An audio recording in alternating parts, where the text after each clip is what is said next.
Saudaraku, Rizky 8 tahun seorang bocah desa Lauser Kecamatan Ketambe Kabupaten Aceh Tenggara dilaporkan hanya terseret arus Sungai Alas pada Senin 9 Desember sekitar pukul 16.40 waktu Indonesia bagian Barat sore. Kepala Badan Penanggulangan Bencana Daerah atau BPBD Aceh Tenggara Muhammad Asuri. Kepala Badan Penanggulangan Bencana Daerah atau BPBD Aceh Tenggara Muhammad Aspi kepada Tribunnews.com pada Senin 9 Desember mengatakan, berdasarkan informasi dari warga desa Lauser, Kecamatan Ketambe, seorang bocah hanya terseret Sungai Alas, Kecamatan Ketambe. Menurut keterangan dari warga setempat bahwa korban bersama teman-temannya hendak menyeberang ke daerah permukiman warga melalui akses jembatan gantung yang terbentang di Sungai Alas dengan menggunakan sepeda dayung. Namun pada saat itu, naas menimpa bocah tersebut di saat melintasi di jembatan gantung tersebut.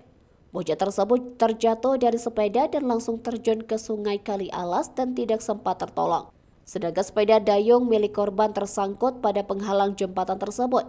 Menurut Muhammad Asmi, korban hanya terseret arus Sungai Alas. Dilakukan pencarian oleh pihak Basarnas, TNI Polri, BPBD Aceh Tenggara, dan masyarakat. Namun hingga pukul 19 waktu Indonesia bagian Barat, korban belum ditemukan, sehingga pencarian dihentikan dan akan dilanjutkan pencarian pada hari ini Selasa 10 Desember 2024. Dari Aceh Tenggara, Asnawi Lui, Tribun Gayo.